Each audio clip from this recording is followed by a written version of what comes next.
Olá, seja muito bem-vindo, muito bem-vinda. Esse é o projeto A Palavra como Profissão e eu vim aqui para te ajudar nesse vídeo como é que você faz o estudo de texto. Se você tem medo quando tem uma leitura de um texto antes com o diretor ou para um teste, alguma coisa do tipo, aqui você vai tirar todas as suas dúvidas. Eu vou passar alguns truques e algumas técnicas que eu aprendi durante toda a minha experiência para você conseguir não ficar refém de intuição e nem ficar refém do seu medo.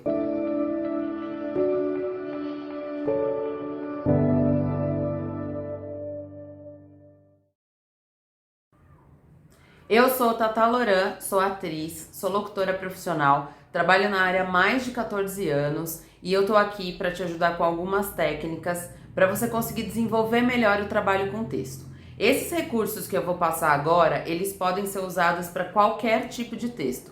Pode tanto ser o texto dramatúrgico, o texto para teatro, o roteiro de cinema, como ele também pode ser usado para um discurso ou para um texto literário, por exemplo, que você precise interpretar. Não importa qual é a linguagem, se é uma linguagem dramática, se é de comédia, tanto faz. O estudo do texto com estes recursos, ele vai ser feito para valorizar a palavra e a comunicação. As escolhas que você vai fazer vão te dar mais o tom do que você quer, independente dele ser dramático, cômico, enfim, o que for. Esses recursos, eles são muitas vezes ensinados pra gente em escola, ou em cursos, ou mesmo alguns diretores se utilizam de alguns recursos e solicitam.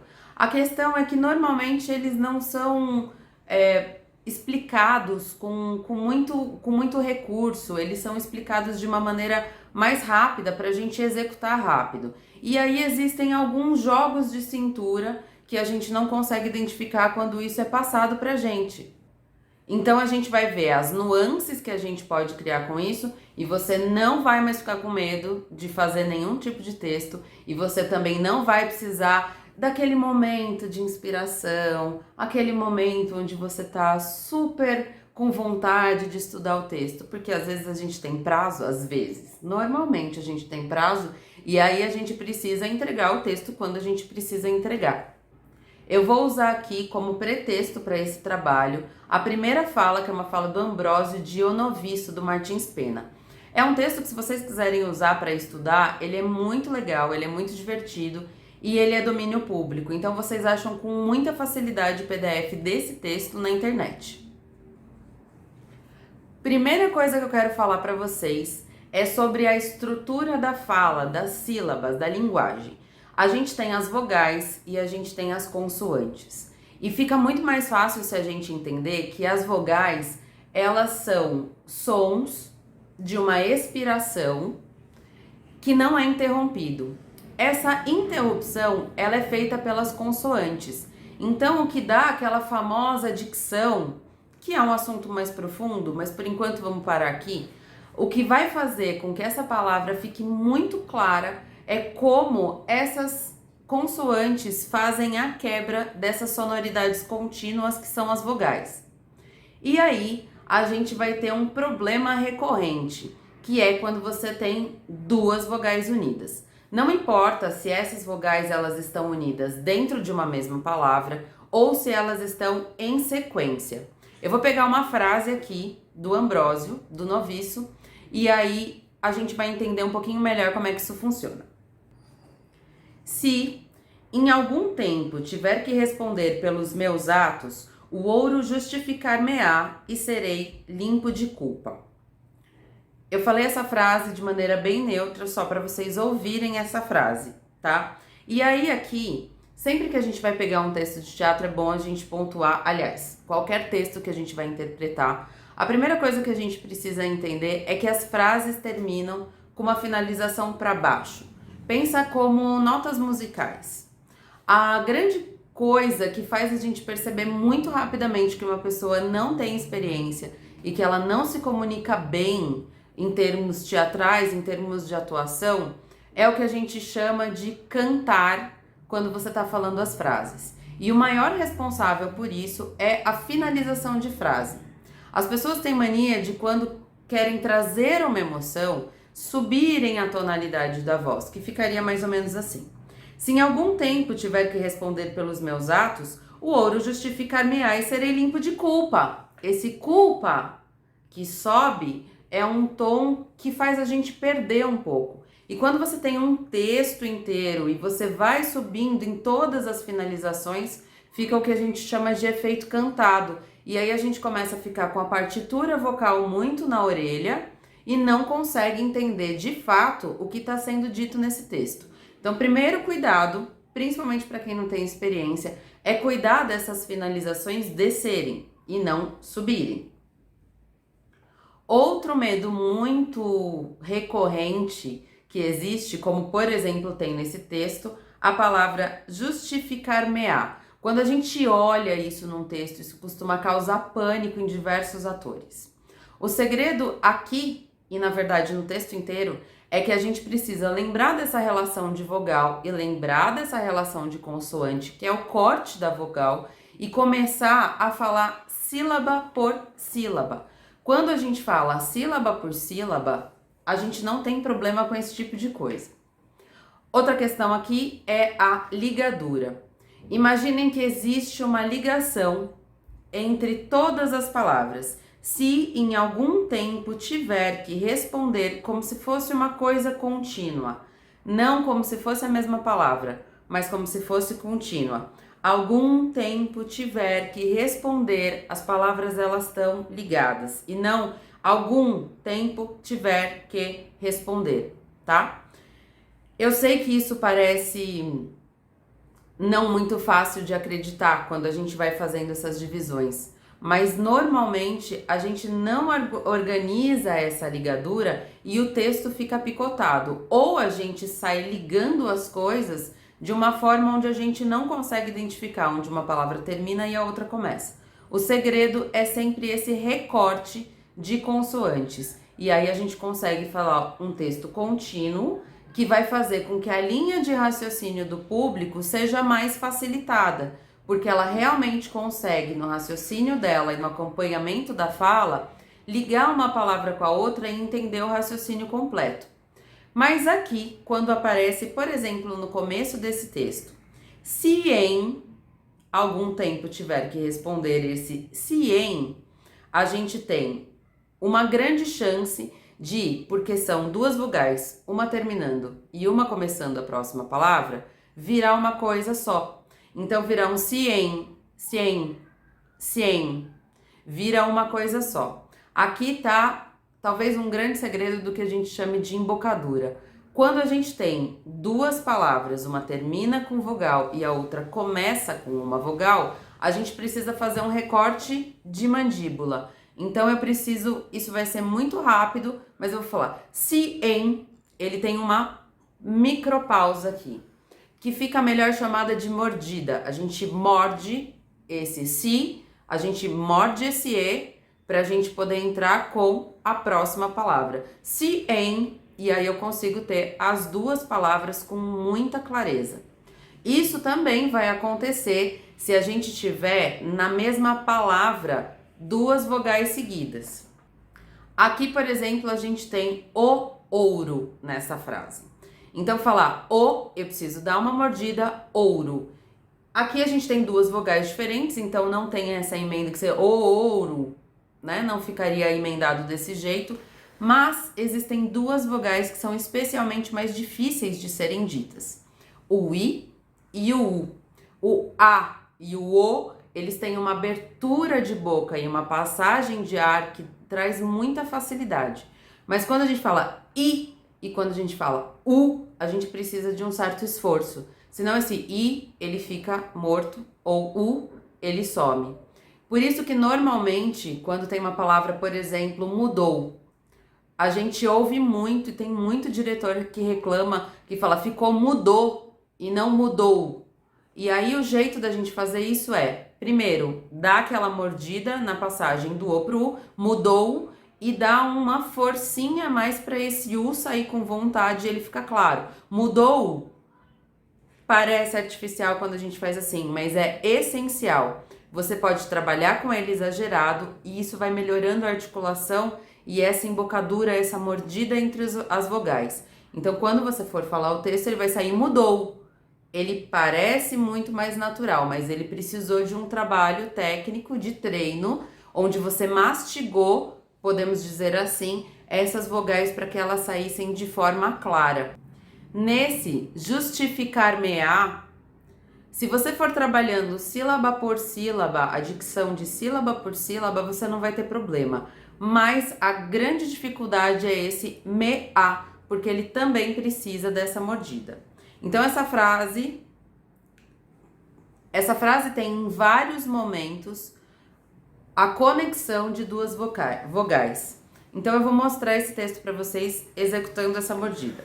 Se em algum tempo tiver que responder pelos meus atos, o ouro justificar-me-á e serei limpo de culpa. Serei e eu também tive que usar um pouquinho mais de força para conseguir comunicar ele. Outra grande questão, essa é bastante popular, mas nem sempre eu vejo ela sendo muito bem utilizada. É a questão do grifo de palavras. A gente grifa algumas palavras que a gente quer deixar mais forte, para trazer mais nuance, mais brilho e mais clareza na ideia. E a palavra que você escolhe para grifar faz muita diferença no processo. Então, por exemplo, vou pegar mais uma frase aqui. As leis criminais fizeram-se para os pobres. Essa é uma frase onde a gente pode mudar ela muito dependendo onde a gente põe o grifo. Por exemplo, se eu coloco o grifo na palavra leis. As leis criminais fizeram-se para os pobres. Se eu coloco em criminais. As leis criminais fizeram-se para os homens. Se eu colocar, por exemplo, em fizeram-se.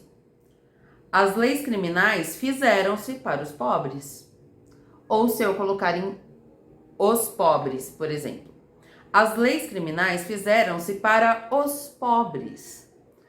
São muitas possibilidades e cada um passa uma ideia, uma ênfase completamente diferente da frase. Como é que a gente executa esse grifo? Esse grifo a gente pode executar de várias maneiras. Uma das maneiras mais claras é que a gente deixa as sílabas mais mastigadas e o texto um pouco mais lento. Aqui vale um adendo.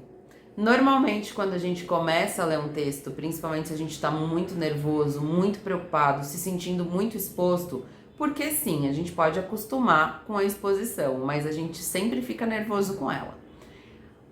Costumamos correr com o texto, tá? É o que a gente chama de jogar o texto fora. Então você começa a falar o texto muito rápido. Treine cada vez mais falar o texto devagar, para você ter palavra por palavra e depois ter sílaba por sílaba.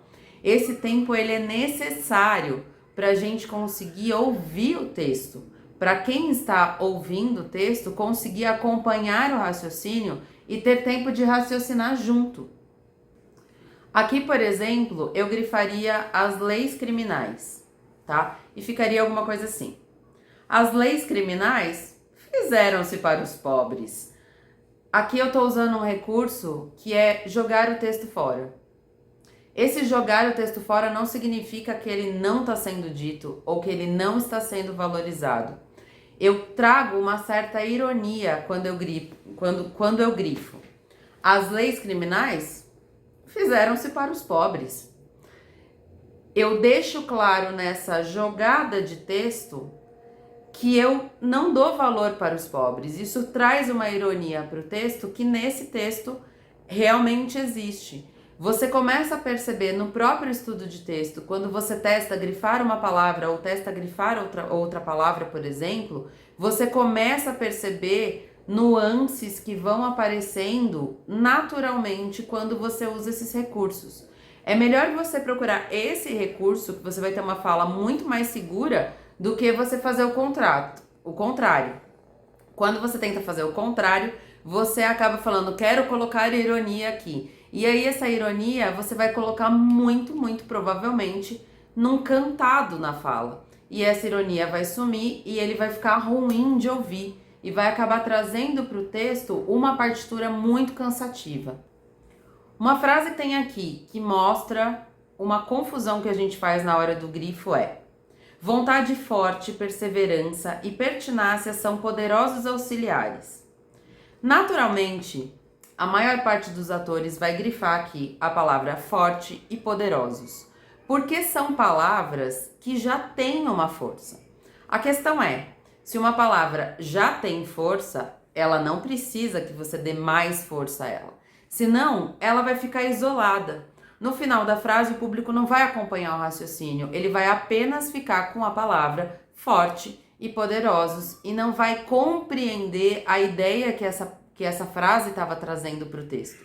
Então, o que a gente faz é calçar a força que uma palavra já tem. Como a gente faz isso? Grifando uma outra palavra, ou uma palavra que está enfraquecida na frase, ou uma palavra anterior a essas palavras que já têm força. Por exemplo, vontade forte, perseverança e pertinácia são poderosos auxiliares. Eu grifei vontade e grifei pertinácia, porque forte, perseverança e poderosos já são palavras que têm força naturalmente. E aí fica mais claro se eu fizer esse grifo nestes lugares. Vontade forte, perseverança e pertinácia são poderosos auxiliares, do que se eu fizesse o grifo convencional, que seria forte e poderoso. Vontade forte, perseverança e pertinácia são poderosos auxiliares. Muito provavelmente você perdeu o perseverança e o pertinácia e o verbo são poderosos auxiliares quando esse grifo de forte e poderosos foi colocado. Outro tema, e esse pode ser talvez o mais polêmico de todos, é pontuação. Pontuação é uma coisa bastante complicada. Existem defensores ferrenhos da pontuação quando a gente fala em artes dramáticas, mas também existem aqueles que não seguem tanto esse parâmetro. Por quê? A pontuação, ela é essencial para o nosso entendimento de texto. Ela é essencial para a gente compreender a linha de raciocínio, mas às vezes essa pontuação ela tá de forma muito mais gramática, para entendimento gramático, do que efetivamente para um entendimento de uma conversação, de um diálogo, de uma interpretação.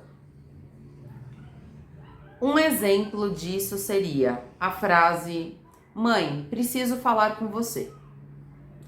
Gramaticalmente, a gente vai ter mãe, vírgula, preciso falar com você. Isso fica mãe, preciso falar com você. Se eu resolver trazer um pouco mais de dramaticidade nisso, eu posso parar um pouquinho depois. Mãe, eu preciso falar com você. Mãe, eu preciso... Aqui naturalmente surge uma ânsia e eu vejo um movimento de uma ânsia que vem, que é repuxada, e aí vem o resto da frase. Que pode ser inclusive num tom de desistência, por exemplo. Mãe, eu preciso falar com você. Eu desisti. Eu ia falar, mas eu no meio da frase mudei de ideia e eu acho melhor não falar, mas eu não consegui pensar em nada muito rápido e terminei a frase. Isso fica implícito. Então, às vezes, essa troca, esse ignorar uma vírgula ou esse inverter uma vírgula de lugar, trazendo um tempo de respiração, um tempo de pausa, a tão famosa pausa dramática, traz outras intenções. Quando eu preciso trazer uma intenção nova no meio da frase, eu preciso trazer uma respiração nova. O texto ele é gerado pela expiração e a gente precisa ter muito controle de contração muscular para a gente poder falar com qualidade toda a fala, né? Manter uma contínua saída de ar, mas eu preciso de um relaxamento da musculatura para esse ar novo entrar. Quando eu preciso trocar de intenção, eu vou precisar necessariamente, fisiologicamente, de uma troca de ar, para eu trocar o tempo e a dinâmica da minha respiração. Senão eu não consigo mudar a intenção. E isso quase faz um efeito de vírgula, mais ou menos faz um efeito de vírgula. Que aí também tem a questão das marcações, que a gente marca os textos com barras para marcar onde a gente quer respirar. E normalmente as pessoas marcam as respirações baseadas na pontuação ou baseada onde ela não aguenta mais falar. Então ela sabe que ela vai até aqui, aqui ela não aguenta mais a fala com qualidade, e aí ela marca uma barra para lembrar que ela precisa respirar. Mas na verdade é muito mais interessante se as marcações de respiração estiverem no texto nos lugares onde a gente troca as intenções, porque aí essas intenções vão vir com mais clareza e vão vir com mais qualidade. Ainda dentro de pontuação, a gente tem os 3 pontos que talvez seja a mais difícil de todas as pontuações. Os 3 pontos, eles podem significar muitas coisas, e o simples fato deles estarem no texto não deixam isso claro. É muito utilizado em texto para teatro, para cinema, em dramaturgia, 3 pontos para dizer que o próximo personagem, a próxima fala, interrompe aquele que está falando. Ela vai vir no final da frase e aí na frase seguinte vem uma interrupção. Você vai conseguir perceber essa interrupção pelo contexto geral ou como uma indicação de direção. Mas ele pode significar, por exemplo, que o personagem está pensando enquanto fala e aí ele não consegue terminar esse pensamento. Se o personagem tá pensando enquanto fala, talvez ele não consiga concluir essa linha de pensamento e interrompa a frase por causa disso. Ou pode ser que ele tá pensando e falando e ele continua a linha de raciocínio com muita clareza, mas ele para com a simultaneidade da fala. São vários recursos que podem ser dados quando a gente tem 3 pontos. Aqui tem uma frase nesse texto que é: no mundo, a fortuna é para quem sabe adquiri-la. Pintam na cega. 3 pontos. Que simplicidade. Aqui, eu percebo que ele diz pintam na cega, continua o seu raciocínio mental, e aí ele só traz para a fala de novo a conclusão desse pensamento, que é que simplicidade. No mundo, a fortuna é para quem sabe adquiri-la. Pintam na cega. Que simplicidade. Naturalmente, quando eu compreendi que aqui existe uma linha de pensamento, isso trouxe um lado debochado, um lado irônico que naturalmente me trouxe uma risada, porque eu continuo deixando essa ideia do pintam na cega continuar na minha cabeça até que eu chegue de fato na conclusão dessa fala, que é que simplicidade. E aí, esse timing desses 3 pontos já me dá o tom dessa frase final e conclusiva, que simplicidade. Outra pontuação difícil é quando a gente tem uma pergunta no texto. E normalmente a tendência das pessoas é fazerem no final. A língua portuguesa, às vezes quando a gente pega um texto de primeira, a gente só descobre que ela é uma pergunta quando a gente chega na última palavra. Então a gente está muito acostumado com, por exemplo, qual homem que resolvido a empregar todos os meios não consegue enriquecer-se? Essa subida no texto que eu coloquei para trazer essa nuance de pergunta para a frase, a gente acaba fazendo porque a gente só descobre no final. No espanhol, por exemplo, você tem aquele ponto de interrogação invertido logo no começo da frase. Então, quando você começa essa frase, você já sabe que ela é uma pergunta. Então, você já começa a entonação de pergunta desde o início. Isso é muito importante quando a gente vai ter uma pergunta no meio, no final, enfim, no texto, quando a gente precisa falar ela, porque a pergunta precisa estar no início do raciocínio. Quando eu dou a minha primeira palavra, o público já sabe que se trata de uma pergunta. Ele não vai descobrir no final. Se ele descobre isso no final, isso traz uma surpresa que deleta toda a informação de raciocínio sobre o que estava sendo dito. Porque ele achava que eu estava afirmando alguma coisa. E de repente ele teve que readaptar essa informação e nisso ele já perdeu a informação. Fora que ela volta para aquele conceito do texto cantado, que acaba gerando essa má fluidez do texto e dá aquele tom que a gente costuma chamar de um tom amador, um tom sem técnica.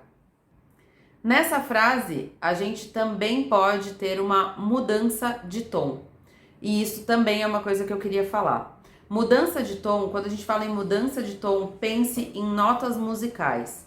Eu tô falando aqui, de repente eu mudo meu tom, ou eu tô falando aqui e de repente eu mudo meu tom. Eu fui mais grave e eu fui mais agudo e isso passou sensações diferentes.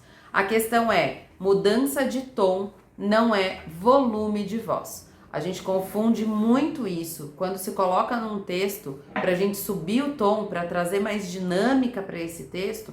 Normalmente as pessoas aumentam o volume da voz e não é essa a questão. Quando a gente vai para o agudo e quando a gente vai para o grave, o alcance da voz tem uma pequena alteração. E isso, sem a técnica, a gente acaba confundindo com volume de voz, com baixar ou subir o volume de voz, mas não é disso que a gente está falando. Essa frase, qual homem que, resolvido a empregar todos os meios, não consegue enriquecer-se? Eu coloquei a pergunta 2 vezes aqui. Em qual homem, aqui eu já deixo claro, qual homem? Eu já fiz a pergunta. Eu posso continuar a frase e o público já sabe que eu tô falando de uma pergunta. Mas aí ele tem uma parte. Qual homem que, a parte, resolvido a empregar todos os meios, tem uma observação aqui, não consegue enriquecer-se. Eu preciso voltar essa pergunta. Por quê? Para fazer essa parte, eu precisei baixar o tom. Então, qual homem que, resolvido a empregar todos os meios, não consegue enriquecer-se? A pergunta está no qual homem e a pergunta volta no não consegue e não no final enriquecer-se. Para eu ter clara essa pergunta e para eu voltar à tonalidade de pergunta depois desse a parte. E esse, resolvido a empregar todos os meios, eu baixo o tom.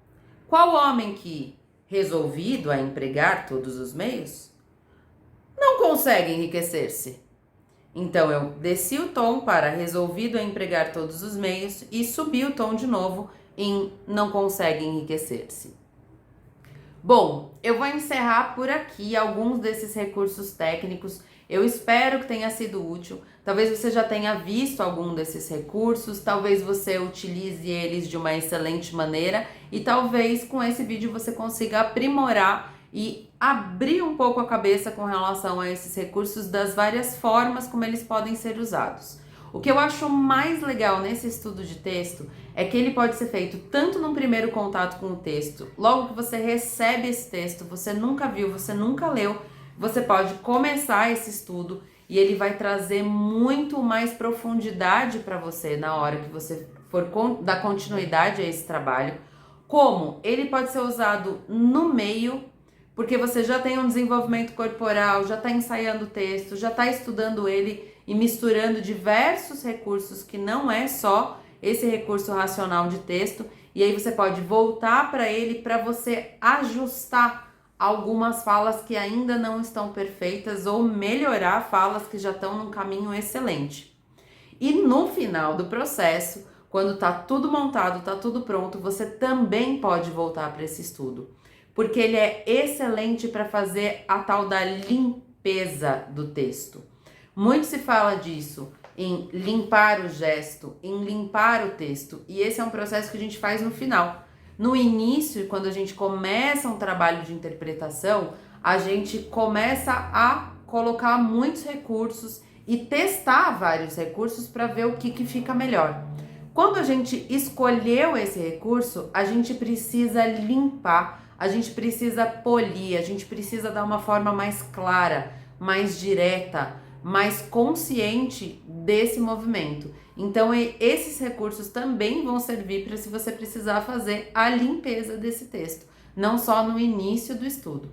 Bom, experimentem, depois me contem o que vocês acharam e eu espero que vocês tenham gostado. Até mais!